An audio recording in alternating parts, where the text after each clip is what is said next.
Сайн байцгаана уу? Та нарт Blue Lock-ийн мангаг спойлоход бэлэн боллоо. Blue Lock-ийн 2 дугаар бүлэг нь манай залуус U29-ийг тоглож 4-3-ын харьцаатай хоцноор дуусдаг. Тэмцээндээ ялсны дараа манай залууст Blue Lock-оос хэдэн хоногийн амралт өгсөн байх ба. Исагима ч өөрийнхөө удаан хараагүй хитвж олон утсаа авнаа. Тэр гэртээ ирсэн байх боловч төд удалгүй гаржээ. Яагаад вэ гэтэл Shibuya дээр найзуудтайгаа уулзахаар болсон байдаг. Түүний кафегийн сандал дээр Баачираа болон Чигийн нар хүлээж байх ба. Исаги нөгөө ёроосоо бусд нь хайцсан гэж асуудаг. Бусд нь ч тус тусын ажлаа хөөгд явсан байх өгөөд Исагийн Наги руу ондож ирж байна уу гэж чат өчдөг. Тэгтэл Наги дөнгөж саяс ирсэн гэх ариуг явуулах нь тэрэ. Манай гурвч эрхчлөөтэй боллоо гэсэн шиг бөөн баяр сууж байна. Чигирийн нөгөө хоёртой утсан дээр байсан мэдээг харуулах өгөөд бид алдартай боллоо гэж хэлдэг. Энэхүү мэдэн дээр Blue Lock гэх төсөл нь олон улсын анхаарлын төвд ороод байгаа бөгөөд нөгөө Японы хөлбөмбөгийн нийгэмлэгийн тэргүүнэн ч гэсэн Blue Lock Японы хөлбөмбөгийг аварнаа гэсэн мэдээ өгсөн байдаг. Ингээд тэр гурав ярьж суухад тэдний нөгөө талд нь хэдэн хүмүүсийн ярих чимээ гарах ба. Эргээд тартал хамоо цууж байдаг. Исагима ч шууд тэднэр дээр юу вэ залуусаа гэсэн шиг яваад очдог. Нийт хоорондоо нийлээ жаах юм ярьж сууж байтал Исагид Нагигаас чат ирсэн байх нь тэрэ. Би автомат тоглоом дээр байна. Хоцроод очих байхаа гэсэн чат байдаг. Яг л хэлсний дагуу манай цусны геймер залуу автомат тоглоом дээр ганцаараа суугаад тоглож байтал бүгдээрээ орж ирээд чи юу хийж байгаа юм бэ гэд хамтдаа тоглоод эхэлдэг. Тэнд Кран гейм тоглож, дартс шидэж, бильярд болон ширээний дэнс тоглож байна. Мөндөө их жаргалтай цагийг өнгөрөөж байгаа болтой. Тэд эндээс гараад караоке орохоор болно. Караокед яваад ортол юугүй хоёр хос орилоод хэрэлдээд байх нь тэр дээ. Тэгснэ эмхтэй нууралсандаа эргэтэйгээ алгадаж гараа явцдаг. Манай залуус ширэгт дурлаад хаалгаараа шагаатал IQ сууж байх нь тэр дээ. Хөөх чи тийм охин сонирхдаг юм уу? Тэгтээ чамаас хөгшин харагдах юм гэсч. Та нар ч гэсэн амарч байгаа юм уу? Манай U20-ын залуус бүгдээрээ энд байгаа гэдэг. Нөгөө хэд ч караоке жинхэнэ мека тайлж байх нь тэр дээ. Манай залуусыг анзаарсан бололтой та нарын юу хийж байгаа гэж орилоо гараад ирнэ. Манай Исаги чавс ээрч муураад юу ярихаа мэдэхгүй зогсож байтал цаанаас манай Blue Lock ярьд гараад ирхэн дээрээ.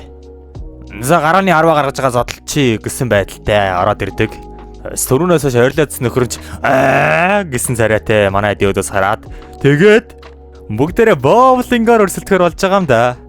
U20 эсрэг Blue Lock аль нь боулингаар илүү вэ? Тэд өөрсдөө боулинг тоглох нэр өгж байх бөгөөд миний нэрийг мангас болгоорой. Тэгвэл би будтаа. Тэгвэл би pop ninja гэсэн шиг сууж байна. Гэтэл Blue Lock-ийн талаас нэг хүн айгүй мундаг шидэд бүх шаргийг унгайх нь тэрдээ. Энэ нь баруу байдаг. Хөөх гайхалтай чи үнэхээр мундаг юм аа. Манай залуус ахин нэг хөвгөлтэй цагийг өнгөрөөж байгаа юм да. Манай Blue Lock-ийн сүүлийн страйк амжилттай хийх бөгөөд харин нөгөө талд будта чи чаднаа. Чи л энийг ончих гэсэн чиг ондар 20-ын дэмжээ зогсож байдаг. Тийм ээ будта ч гэсэн бүгдийг нь унгаажээ. Ингэснээр тэд тэнцэж ахин нөгөөдөө бөмбөг өнгөрүүлэх боломжтой болох ба энэ удаад манай талаас Наги гарч ирэх нь тэрэ. Тэр үед Нагигийн толгой дотор би өлсөөд байна. Би хөлрөөд байна. Би усанд ормоор байна гэсэн бодлороо дүүрээд тэг бөмбөгөө шидэх гэж үздэг байхгүй юу? Даач Наги өөрийнхөө хөл тэглэн унж бөмбөгөө урагшаага шидчих нь тэрэ. Манай залууч одоо ялагдах гад галзуурж байгаа юм чи. Наги гэ орилохын завдлахөө нөгөө өнгөрсөн бөмбөг нь явчаа бүгдийг унгаад страйк болцдог. Наги сүүлийн бөмбөгөө онсноор тэд тэнцэж Андер 20 болон Blue Lock-ийн залуус боулингоор тэнцсэн гэсэн мэдээ гарчээ. Тэднийг тойроо дүүрэн охид цугласан байх нь тэрэ. Хүй тэр нөгөө зурагтаар харсан залуучууд мөн үү? Нөгөө хөлмөг тоглооддаг мөн тэ гэсэн шиг хараа зогсож байдаг. Зарим нь Наги муулаастай харин зарим нь октодоос дугаарыг аваастай зогсож байтал гэнэт Исаги найзтайгаа уулзах хэрэг байгаа гэд нөгөө хэдийг орхиод явдаг. Исаги галт тэрэгний буудлын дээр галт тэргээ үлээгээ зогсож байтал нэгэн хүү ирснэ. Та Исаги Ёичи мөн биз дээ гэж асуухан дээр. Таны өчигдрийн гол үнэхээр гайхалтай байсан. Тантай гар барьж болох уу гэж асуудаг гэхгүй юу? Исаги ч энэ мэдрэмжийг анх авсан болохоор их ичингүүрэн гар барьнаа. Исаги ч тэр үедээ өөрийнхөө голоор өөрийнхөө ертөнцийг өөрчилж чадсандаа баяртай байдаг. Түүний уулзахаар ирсэн найз нь ахлах сургуулийн найз бөгөөд Томонари Тада гэх залуу байдаг. Хэрвээ та нар санаж байгаа бол эхний анги дээр гол алдаж манай залуус ахлах сургуулийн тэмцээнээс хасагддаг байгаа. За уучлаарай даа гэсэн шиг царай гараа зогсож байна. Би үнэхээр итгэж чадахгүй нэ Исаги. Чи үнэхээр Японы баатар болчихлаа шүү дээ гэсэн яриа эхлэж байх бөгөөд. Исаги ч би тийм биш ээ гэд даруухан загнадаг. Дэд цаашаа жаал юм ярьж алхнаа. Тэр үед найз нь Исаги тандаж чи өстой Азтай гол хийсэн те. Бурхан чамд энэ голыг өгж байгаа юм шиг л байсан гэж хэлдэг. Исаги ч гайхсандаа бурхан өгсөн гинэ гэж асуух үед нь тийм биз дээ чам дээр бөмбөг өөрөө л хүрээд ирсэн чи тэгэл зохиод оруулчихсан шүү дээ гэсэн шиг юм яриад байхгүй найз нь. Яар найзын үнэргүй юм ярьдаг юм бэ яаж жагаад би энэ дараачтай бас те. Нэгэч хөр болоогүй хэрвээ би Blue Lock-д явсан бол бүр чамаас илүү амар баатар болцсон байгаа ухааны мэрэгдэг хуцаад байдаг хэвгүй юу. Чи Азтай гол хийсэн. Чи үлдсэн амьдралынхаа азыг ашигласан байх таа гэл энэ яг өдөж байгаа юм шиг байх уу угаасаа өдөөд байгаа энэ би мэдж байгаа шүү дээ өдөөд байгаа байхгүй юу. Мэдээж манай Исагийг уурлуулах нь ойлгомжтой өстэй. Азтай гол байсан. Тэр үү? Чи нэг хичнээн бүлүүлэх завсныг мэдэж гин үү гэсэн шиг дотроо бодож байдаг. Даач манай Исаги даруухан юм болохоор гаднаа гаргаж чадахгүй. Энэ бүх сүгсийг сонссон Исаги нэг зүйл ойлгох нь тэрэ. Бүлүүлэх Исагийг түүний бодсноос ч илүү өөрсөлсөн байх ба. Исаги өөрийгөө яагаад тулдах ёстойгоо ойлгосон байдаг. Тэр үед бидэнд ноён эгогийн удирдсан Бүлүүлэхийн удирдагчдын хурлыг харуулнаа. Нэг хар арьстай өвгөн л эго-сан. Энэ бизнесийн хувьд бүтэлтэй байх юм уу гэж асуух ба. Хажуунаас нь нэг өсөө хойшоо замсах. Энэ ер нь бизнесийн хувьд их эрсдэлтэй байна гэж хэлдэг. Түүний дор харин костюмтай залуу бид адилхан л завин дээр байгаа. Энэ ямар ч эрсдэлгүй бол надад хөвгөлтэй байхгүй ухааны юм яриад байна. Эго чиний далдан тарган муурнууд нь хуцаад байгаа гэж хэлхэн дээрээ. Та нарын бодож байгаа шиг энэ тийм хэцүү бизнес биш ээ. Бүлүүлэх одоо 2 дугаар шатанд орно. Энэ уулмаа л сонирхолтой байх болно. Үүгээр бид дэлхийн шилдэг давтлагчдыг бүтээн гэж хэлдэг. Тэр үеэр далайн ирэг дээр рин ганцаар ахыхын талаар мэдээлэл уншиж байхын тэрэ. Дүүний уншиж байсан мэдээлэл ер нь л ахыг нь муулсан мэдээллүүд байдаг. Тэр үед рин өнгөрснөө эргэцүүлэн суунаа. Би яалчгүй тэр үед ахыхын карьерийг дуусгачихсан. Би түүний хамгийн шилдэг мөчтөн түүнийг унгаж чадсан. Энэ нь яг л миний доторх цус буцалж буймэд байсан.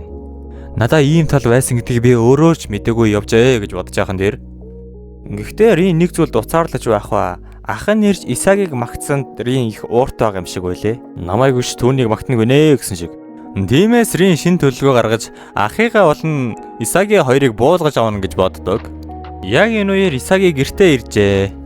Нэрийд зурагтаар манай залуус гарч явахын дээрээ түүний аав ээж нь баярлсан да. Энийг бичлэг хийгээд авчий гэсэн шиг баяртай өөртөө сууж байна. Исаги маань чаавс удаан аав ээжтэйгээ цог хоол идээгүй их баяртай харагданаа. Тэгээд ч болоогүй Исагийг юу ч болж байсан юм чинь тиймээс өөрийнхөө хүссэн зүйлийг хийгээрэй гэж сэтгэлээр дэмждэг. Исаги маань ч хөөрхөн чаавс тэгээд хөөрчгсөн ми дэлхийн шилдэг нь болноо гэж хэлхэн дээр.